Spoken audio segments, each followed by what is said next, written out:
It was a quiet Tuesday afternoon, one of those days that felt so ordinary you could almost forget you were alive. The air was crisp, the kind that bites just enough to make you crave something warm. I'd been running errands all morning and decided to stop by a small cafe that I hadn't visited in years. It was tucked away on a side street, the kind of place that feels like it exists outside of time. Wooden tables, faded wallpaper, the hum of an old espresso machine. I used to come here with Emma, my wife. Back then, it was our little escape from the world. Funny how things change. I walked in, letting the familiar smell of freshly brewed coffee wash over me. My plan was simple: grab a latte, take a moment to breathe, and then head home. But life, as it turns out, had other plans. As I waited in line, my eyes wandered across the room. That's when I saw her, Emma, sitting at a table near the window. At first, I thought it was a coincidence. What were the odds? But then I noticed she wasn't alone. Across from her sat a man, someone I didn't recognize.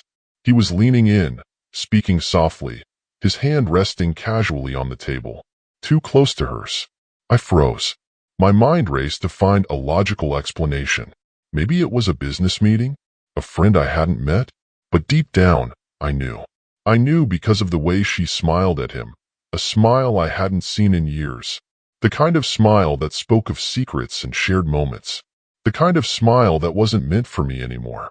I should have turned around and left. I should have walked away and spared myself the pain.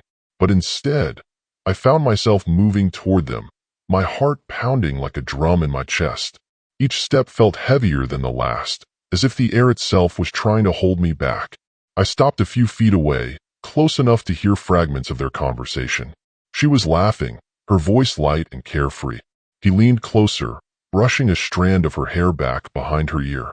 My stomach churned, and a bitter taste rose in my throat. This wasn't just innocent. This was something else entirely. I didn't say a word. I didn't make a scene. Instead, I reached into my pocket and pulled out an old receipt I'd stuffed in there earlier. On the back, I scrawled a simple note with the pen I'd borrowed from the counter. For words that carried all the weight of my shattered trust. Don't come home tonight. I walked up to their table. Her laughter stopped abruptly when she saw me.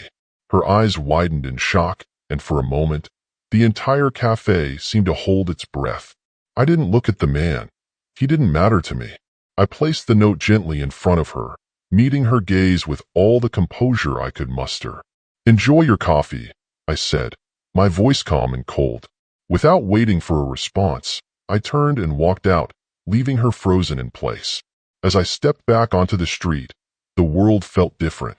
The air was heavier, the noise of passing cars distant. I didn't know where I was going or what came next, but one thing was certain. My life, as I knew it, had just come to an end.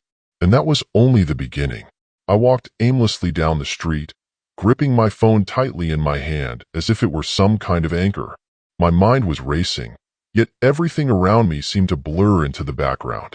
I must have wandered for hours before I finally found myself sitting in my car, parked in a lot with no memory of how I got there. The crumpled receipt from the cafe was still in my pocket, the ink from my note smeared slightly from where my fingers had gripped it too hard. Don't come home tonight. I had meant it. I didn't want to see her, didn't want to hear her excuses or explanations. I needed space to think, to process the fact that my wife, my Emma, had been sitting there with another man, laughing like he was her entire world. The betrayal burned, sharper than I'd ever imagined it could. As night fell, I decided to drive. I wasn't going home, not yet, but I couldn't just sit there. The silence was suffocating. I ended up at the one place that had always felt safe, the lake. It was where Emma and I used to go when we first started dating. We'd spend hours sitting on the old wooden dock, talking about everything and nothing. But tonight, the memories felt like a cruel joke. I parked near the shore and stepped out, the cool night air biting at my skin. The water was still, reflecting the moonlight like a giant mirror. For a moment, I let myself hope that I'd wake up and find out this was all some terrible dream. But reality had a way of clinging to me, refusing to let go. My phone buzzed, snapping me out of my thoughts. I hesitated before looking at the screen. It was Emma. Of course it was. She called 3 times already, left 2 voicemails, and sent a flurry of texts, all of which I had ignored. But this time, something compelled me to read what she'd written. "Mark, please let me explain. It's not what it looks like. Just come home, and we'll talk. Please." Not what it looks like. The words made me laugh bitterly. That line was so overused it felt almost insulting. But I wasn't ready to engage with her. Not yet. Instead, I typed a single reply. "I told you not to come home. Don't test me." I hit send and tossed the phone onto the passenger seat, the tension in my chest easing just slightly. For the first time in hours, I felt like I had control over something. She couldn't twist this narrative, couldn't manipulate me into believing it was all some kind of misunderstanding. I stayed at the lake for hours, staring out at the water and replaying the scene at the cafe over and over in my mind. By the time I finally got back in my car, it was nearly midnight. I didn't know where I was going to sleep, but one thing was certain. I wasn't ready to face Emma. Not yet. When I finally pulled up to our house, I noticed something strange. The lights were on, and her car was in the driveway. My heart sank. She had ignored my note. She had come home. I sat there for a moment, gripping the steering wheel so tightly my knuckles turned white. Part of me wanted to drive away, to avoid whatever confrontation was waiting for me inside. But another part of me, the part that was tired of being blindsided, decided it was time to face her. I stepped out of the car, my steps heavy as I approached the front door. It was slightly ajar, and my stomach twisted. Something felt off. I pushed it open cautiously, the creak echoing through the silent house. "Emma?" I called out, my voice steady despite the chaos inside me. There was no answer. I walked into the living room, and that's when I saw it. A suitcase, half-packed, sitting on the floor. Next to it was a pile of crumpled clothes and a shattered picture frame. The photo of our wedding day stared back at me, the glass broken into a web of cracks. And then I heard it, the faint sound of footsteps coming from upstairs. My heart pounded as I made my way toward the staircase, each step feeling heavier than the last. I didn't know what I was expecting to find, but whatever it was, I knew it wouldn't be good. When I reached the top, I saw her. Emma stood in the doorway of our bedroom, her phone pressed to her ear. She froze when she saw me, her face pale as if she'd seen a ghost. "Mark," she stammered, quickly ending the call. I didn't think you'd be home." I crossed my arms, my gaze cold and unyielding. "Clearly. Who were you talking to?" Her lips parted as if to answer, but no words came out. Instead, she stepped back, her eyes darting toward the suitcase on the floor behind her. And that's when I realized she wasn't just ignoring my note. She was preparing to leave. "Who is he, Emma?" I demanded, my voice louder now, filled with a fury I could no longer contain. "Who's the man you were with today?" For a moment, she didn't answer. She just stood there, her eyes brimming with tears that I couldn't tell were real or part of some desperate attempt to gain sympathy. Finally, she spoke, her voice barely above a whisper. "It's not what you think," she said. "Just let me explain." But I wasn't interested in explanations, not tonight. Not after everything I'd seen. The only thing I wanted now was the truth, and I wasn't leaving until I got it. Her words, "let me explain," hung in the air like a weak excuse for a storm she couldn't control. I stood there, staring at her, my heart pounding like it was trying to escape my chest. Every instinct told me to turn around and walk away, but something darker, a need to finally know the truth, rooted me to the spot. "Explain," I said sharply, crossing my arms as I leaned against the doorway. My voice was cold, as steady as I could make it, even though my insides felt like they were being torn apart. Emma looked down, her lips trembling as she struggled to speak. "Mark, it's not what I think." I cut her off, my voice rising. "Don't you dare finish that sentence. I saw you. I saw the way you looked at him. So don't stand here and insult my intelligence." Her head snapped up, her eyes wide with panic. She took a step closer, but I held up my hand to stop her. "Stay right there," I warned. "You've already crossed enough lines for one day." She froze, tears pooling in her eyes. For a moment, I thought I saw regret in her expression, but it was hard to tell anymore. I couldn't trust anything about her. Not her words, not her emotions, not even her tears. Who is he? I asked, my voice firmer now. Who's the guy you were with today? Emma hesitated, her hands twisting nervously. He's just a friend, she finally said, her voice barely above a whisper. A friend? I repeated, letting the word linger like a bad taste in my mouth. That's the best you've got? A friend who brushes your hair out of your face and makes you laugh like you're in high school? Do you think I'm stupid, Emma? Her face crumpled, and for a moment, I thought she might break down completely. But instead, she straightened her shoulders and met my gaze with a defiance I hadn't expected. Fine, she snapped. You want the truth? He's someone I've been seeing, someone who actually listens to me, someone who makes me feel alive again. Her words hit me like a sledgehammer. I staggered back a step, the weight of her confession threatening to crush me. Alive again? As if the life we'd built together, our years of love, laughter, and struggles, meant nothing. Alive again? I echoed, my voice shaking with anger. What about me, Emma? What about the man who's been standing by you for 12 years? The man who's worked his ass off to build a life for us? Was I not enough for you? She looked away, tears streaming down her face. It's not about you, Mark, she said softly.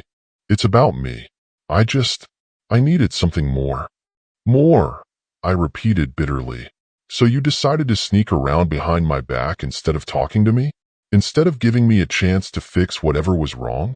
Do you have any idea how much you've hurt me? Her silence was deafening, and in that moment, I realized the truth. Emma didn't care about how much she'd hurt me. She cared about herself, about her needs, her desires. The woman I thought I knew was gone, replaced by someone I barely recognized. I turned away, unable to look at her any longer. The sight of her standing there, so full of excuses and self-pity, was too much to bear. But as I started to walk out of the room, something caught my eye, a phone sitting on the nightstand. Not her usual phone. This one was different. What's that? I asked, pointing to it. Emma's face went pale. It's nothing, she said quickly, stepping in front of it as if to shield it from view. It's not nothing, I said, my voice dangerously low. Give it to me. Mark, please, she begged. But I wasn't in the mood for begging. I stepped around her and grabbed the phone before she could stop me. The screen was locked, but the notifications told me everything I needed to know. Messages from someone named Brian. Dozens of them. Brian, I said, holding up the phone. Is this him? Emma didn't answer, but the look on her face said it all. My blood boiled as I scrolled through the messages. The ones I could see were filled with things I wished I could unsee. Plans to meet up, flirtatious comments, even photos. My hands trembled as I set the phone down, my heart pounding so hard it felt like it might burst. How long? I asked, my voice barely above a whisper. How long has this been going on? She hesitated, and that hesitation told me it had been far too long. A few months, she admitted finally. But it didn't mean anything, Mark. I swear. I laughed bitterly. Didn't mean anything? You don't meet someone in secret for months if it doesn't mean anything. You don't send messages like that if it doesn't mean anything. Emma started to cry again, but I wasn't moved. Her tears didn't feel real to me anymore. They felt like a shield, a way to deflect blame and avoid responsibility. I can't do this, I said, shaking my head. I can't stay here and pretend like everything's fine. Mark, please, she begged, reaching for me, but I stepped back. We can fix this. We can go to counseling, or counseling? I interrupted, my voice filled with disbelief. You think counseling is going to fix this? You think sitting in a room and talking about your betrayal is going to make me forget what you've done? She didn't answer, and I didn't wait for her to. I turned and walked out of the room, my mind made up. This wasn't something I could forgive, not now, not ever. As I headed down the stairs, I felt a strange sense of clarity. My marriage was over, but my life wasn't. What I didn't realize was that Emma wasn't finished yet. She had one more move to make, one that would take her betrayal to a whole new level. I slammed the door behind me, the sound echoing in the still night. My chest felt like it was on fire, the weight of her betrayal pressing down on me with every step I took. I didn't know where I was going, only that I needed to get as far away from her as possible. My mind replayed everything. Her confession, the texts, her tears that now felt hollow. The woman I trusted with my heart had shattered it into pieces. I ended up at my friend Matt's house. He was the kind of guy who'd always been there for me, no questions asked. When I showed up unannounced at nearly 1 a.m., he didn't even hesitate. "Mark, what the hell happened?" he asked, letting me in and handing me a beer before I could even explain. I told him everything. From the moment I saw her at the cafe to the suitcase in our room and the phone full of texts from Brian. His face darkened as I spoke, his usual easygoing demeanor replaced with quiet anger.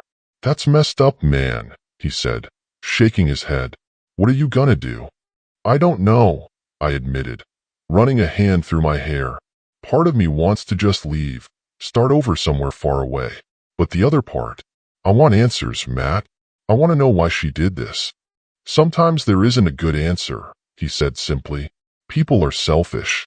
They hurt others without thinking about the consequences. But you don't owe her anything, Mark. She made her choices." His words stuck with me, but I couldn't shake the feeling that there was more to this than she'd admitted. Something about the way she'd reacted to me finding the phone. It didn't add up. What was she hiding? The next day, I decided to confront her again. I couldn't just leave things hanging, not with so many unanswered questions. When I pulled into the driveway, I noticed her car was gone. For a moment, I felt relief. I wouldn't have to face her just yet. But that relief was short-lived when I walked inside and found the house eerily empty. The suitcase was gone. The pile of clothes in the living room? Gone. Even her favorite coffee mug was missing from the kitchen counter. It hit me like a ton of bricks. She left, not just for the day, but for good. I searched the house, desperate for some kind of clue, something to explain what was happening. That's when I found the envelope on the dining table, addressed to me in her handwriting. My hands trembled as I tore it open, the note inside short but gut-wrenching. "Mark, I can't do this anymore. I need time to figure things out, and I know you do too. Please don't try to find me. I'll be in touch when I'm ready. I'm sorry for everything." "Emma," I crumpled the note in my hand, anger boiling inside me. Don't try to find me? Who did she think she was? She'd turned my life upside down, and now she thought she could just walk away without facing the consequences? But as the hours passed, anger gave way to something else, curiosity. Where had she gone? Was she with him? And most importantly, what had she meant by, "I'll be in touch when I'm ready"? Ready for what? I had no answers, only questions that gnawed at me relentlessly. But one thing was clear. I wasn't going to sit around and wait for her to come back. If she thought she could keep hiding the truth from me, she was wrong. Emma's note left me in a haze of anger and confusion, but also with a fire burning in my chest. I wasn't about to let her walk away without giving me the full story. Her words, "I'll be in touch when I'm ready," felt like a slap in the face. After everything, she still wanted to control the narrative, to dictate when and how this mess would unfold. Not this time. I sat down at the dining table, the empty house around me eerily quiet, and pulled out my phone. If she thought she could just vanish, she clearly underestimated me. I opened the messages on her discarded phone, the one she hadn't taken with her, and began scrolling through the thread with Brian. Most of it was small talk, sprinkled with flirtation that made my stomach churn, but then I found something useful, a hotel name. "Rooms booked for Friday. Can't wait to see you there," one of his texts had said. It was from last week, but if they'd met there before, they might meet there again. It was a stretch, but it was all I had to go on. The next day, I drove to the hotel. It was one of those business class places, nothing fancy, but private enough for secret rendezvous. I parked in the lot and sat there for a while, staring at the entrance and debating whether this was even worth it. Was I really about to chase her down like this? But then I remembered the way she looked at him, the way she'd smiled like I didn't exist. And just like that, my resolve hardened. Inside, the lobby was quiet, with only a few guests milling about. I approached the front desk, my palms sweating, and gave the receptionist my best disarming smile. "Hi, I'm looking for a friend who might have checked in recently," I said, keeping my tone casual. "His name's Brian. Tall guy, brown hair, kind of athletic looking. Would you happen to know if he's staying here?" The receptionist frowned, clearly hesitant. I'm sorry, sir, but we can't disclose guest information. I expected that answer, but I wasn't about to give up so easily. I get it, I said, lowering my voice as if sharing a secret. It's just, I'm supposed to meet him here, but I forgot the room number. He said he'd be waiting for me. If you could just check if he's here, I'd really appreciate it. She hesitated, glancing around to make sure no one was listening. One moment, she said finally, tapping away at her computer. After what felt like an eternity, she looked up. There's no one by that name currently checked in. Disappointment washed over me, but before I could turn away, she added, however, someone with that name did check out 2 days ago. That was something. I thanked her and walked back to my car, my mind racing. 2 days ago. That would have been the day before I found Emma at the cafe. Was she with him that night? Had they planned everything together? My grip on the steering wheel tightened as a new thought occurred to me. What if she wasn't just leaving me for him? What if they'd been plotting something bigger? Back at home, I began piecing things together. The texts, the hotel, the suitcase. It all pointed to a calculated plan, not a spur-of-the-moment decision. But why? What was Emma running from, or running toward? As I sifted through her belongings, hoping to find another clue, my phone buzzed. It was an unknown number. My heart skipped a beat as I answered. Mark, Emma's voice came through, hesitant and shaky. I told you not to look for me. I clenched my jaw. And I told you, I'm not letting you run away without answers. Where are you? That doesn't matter, she said quickly. I need you to leave this alone. Please. Her tone was desperate, and for a moment, I almost felt sorry for her. Almost. Leave it alone? I repeated, my voice sharp. You destroyed our marriage, Emma. You don't get to tell me to leave it alone. You owe me the truth. There was silence on the other end, and I could hear her breathing, uneven and shaky. Finally, she spoke. I can't tell you everything right now. It's not safe. Safe? I asked, confused. What are you talking about? Just trust me, she pleaded. It's better this way. But I didn't trust her. Not anymore. And as the call ended abruptly, leaving me with more questions than answers, I realized something. Emma wasn't just running away from me. She was hiding from something, or someone. Her words, "It's not safe," echoed in my mind long after the call ended. Safe from what? Or who? I sat there in the empty house, the walls seeming to close in on me as I tried to piece it all together. Emma had always been guarded, but this was different. This wasn't just guilt over an affair. There was fear in her voice, and that terrified me more than anything. If she wasn't going to tell me the truth, I'd have to find it myself. I went back to her discarded phone, scrolling through the messages with Brian, looking for anything that might give me a lead. That's when I found it. A text I'd overlooked before, buried beneath dozens of flirtatious exchanges. Are you sure he won't find out? This could ruin everything. The message was from Emma, sent 2 weeks ago. My heart raced as I read Brian's response. Relax, I've got it handled. Just stick to the plan. The plan? What plan? My mind spun with possibilities, none of them good. Was this more than just an affair? Were they working together on something? Stealing from me? Setting me up? My chest tightened as paranoia crept in, but I forced myself to stay calm. I needed answers, not wild theories. I decided to go back to the hotel. If Brian had checked out 2 days ago, maybe someone there had seen something, or someone. This time, I wouldn't be relying on polite questions. I'd get the information I needed, no matter what. When I arrived, the receptionist from before was gone, replaced by a younger guy who looked like he'd rather be anywhere else. Perfect. I approached the desk, putting on my best concerned husband act. Hey man, I began, leaning in slightly. I was here the other day, looking for my wife. I think she might have been staying here with a friend. It's kind of an emergency. He raised an eyebrow, but didn't seem particularly interested. I can't give out guest information. Look, I said, lowering my voice. I'm not asking for names. I just need to know if anyone remembers seeing her. Blonde, about this tall, probably with a guy. It's really important.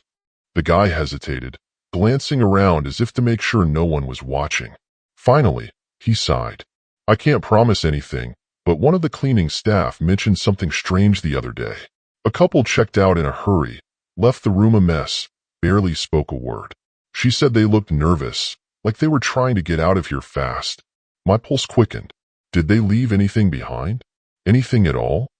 He shrugged. You'd have to ask housekeeping. They usually bring lost items to the back office.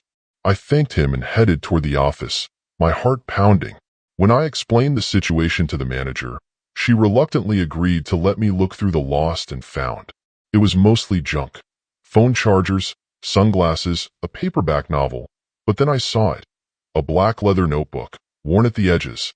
My hand shook as I flipped it open. The pages filled with neat, precise handwriting. Emma's handwriting. I didn't know what I was expecting to find. Maybe a diary entry, some kind of confession, but what I found was far worse. The notebook was full of numbers, names, and dates. Transactions. Payments. It looked like some kind of ledger, but the details didn't make sense. Why would Emma have something like this? And why was Brian involved? At the back of the notebook, I found a folded piece of paper tucked into the binding. It was a photocopy of what looked like a contract. The names on it sent a chill down my spine. Emma's, Brian's, and mine. I stuffed the notebook into my jacket and left the hotel as fast as I could. My mind was spinning. This wasn't just an affair. Whatever they were involved in, it was bigger than I'd imagined. And somehow, I was tied to it. Back in my car, I opened the notebook again, studying the entries more closely. One name kept appearing, Redwood Consulting. I'd never heard of it before, but it was listed next to several payments, all for large sums of money. I pulled out my phone and searched the name. The results were unsettling. Redwood Consulting wasn't a real company. It was a front, linked to fraud cases, money laundering, even blackmail. My stomach churned as I realized what this meant. Emma wasn't just cheating on me. She and Brian were using my name for something illegal. And now, I was caught in the middle of it. As I sat there, trying to process everything, my phone buzzed. It was another unknown number. My hand trembled as I answered. Mark, the voice on the other end said, low and menacing. If you want to stay safe, stop digging. The line went dead. I stared at my phone, the dial tone still ringing in my ears. The voice was calm but unmistakably threatening. If you want to stay safe, stop digging. The words repeated in my head, each one more chilling than the last. Someone knew I was looking into this, and they wanted me to back off. But backing off wasn't an option. Not now.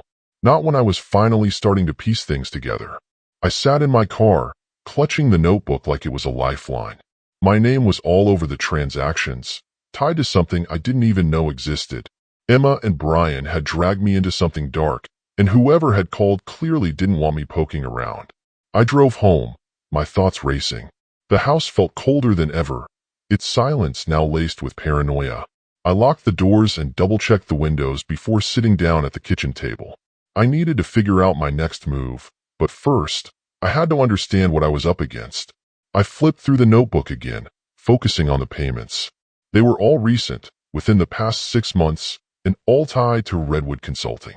One entry stood out, a payment scheduled for the following day.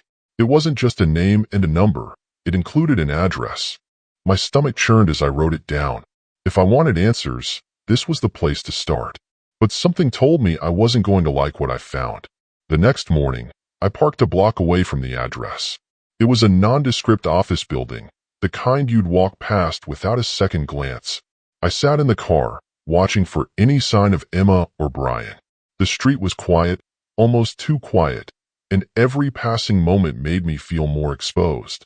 Finally, I got out and approached the building. The glass doors were unlocked, and the lobby was empty. A directory on the wall listed several businesses, but Redwood Consulting wasn't one of them. That didn't surprise me. Whatever they were doing, it wasn't meant to be public. I climbed the stairs to the second floor, where the payment address was listed. The hallway was dimly lit, the carpet worn and stained. At the end of the hall, I found the door, unmarked, with no sign of what was behind it. I hesitated, my hand hovering over the doorknob. Every instinct screamed at me to turn around, but I couldn't. Not now. I opened the door to find a small, cluttered office. Desks were piled with papers, and the air smelled faintly of coffee and dust. A man sat behind one of the desks, his back to me, talking on the phone. He didn't notice me at first, giving me a chance to look around. That's when I saw it. A photo of Emma on the desk, smiling like she didn't have a care in the world. My blood ran cold. "Can I help you?" the man asked, turning around. His face went pale the moment he saw me, and I realized he wasn't just surprised. He was scared. "Who are you?" I demanded, stepping closer. "What is this place?" He hesitated, glancing toward the door like he was considering running. "You shouldn't be here," he said, his voice trembling. "This has nothing to do with you." "Doesn't it?" I snapped, slamming the notebook onto the desk. "My name's in here. My wife dragged me into whatever this is, so don't tell me it has nothing to do with me." The man's eyes widened as he looked at the notebook. "You're Mark," he said quietly, almost to himself. "You need to leave. Now." "Not until you tell me what's going on," I said, my voice firm. "What is Redwood Consulting? And what do Emma and Brian have to do with it?" He didn't answer. Instead, he grabbed the phone and dialed a number, his hands shaking. "We've got a problem," he said into the receiver. "He's here." Before I could react, two men appeared in the doorway, blocking my exit. Their faces were cold, expressionless. And that's when I realized I'd just stepped into something far bigger than I'd imagined. The moment I saw the two men blocking the doorway, my gut clenched. These weren't office workers or security guards. They moved too smoothly, too confidently. I knew the look of men who had done this before, and I knew I was in trouble. The man behind the desk, his name tag read L. Carter, kept his eyes down, like he wanted no part in what was about to happen. But I didn't have that luxury. One of the men stepped forward, tall, broad, his voice low and even. "You need to come with us." I forced myself to stay calm. "And if I don't?" The second man pulled back his jacket just enough to reveal the handle of a gun tucked into his waistband. "Okay, so that was the game." Carter exhaled sharply, rubbing his temples. "Look, Mark, you're in way over your head. This isn't what you think it is." I let out a bitter laugh. "Really? Because from where I'm standing, it looks a hell of a lot like my wife and her boyfriend are running some kind of scam using my name. And now you people want me to stop asking questions?" I shook my head. "Not happening." The first man moved closer, towering over me. "It's not a request." My brain was moving a mile a minute. I had no idea where they wanted to take me, and I wasn't interested in finding out.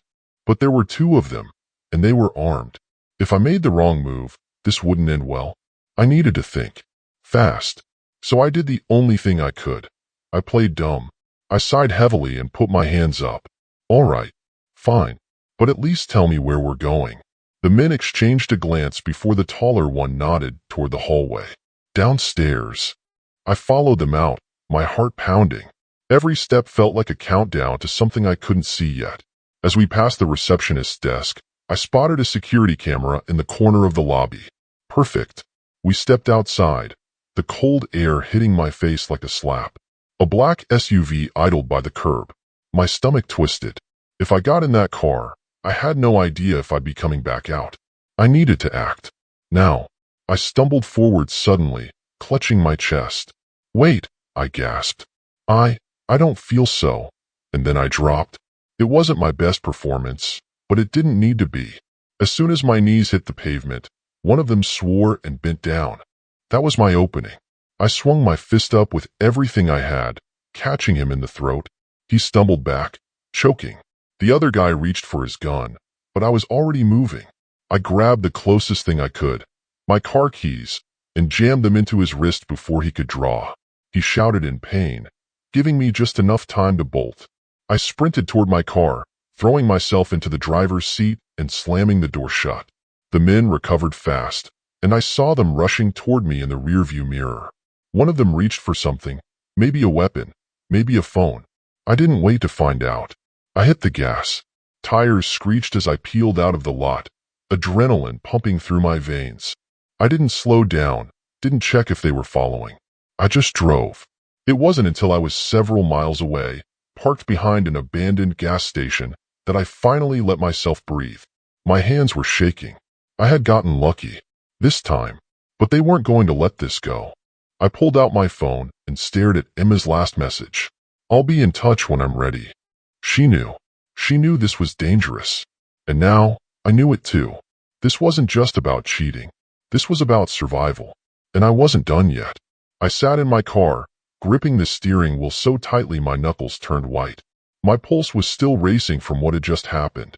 I had barely escaped. But for how long?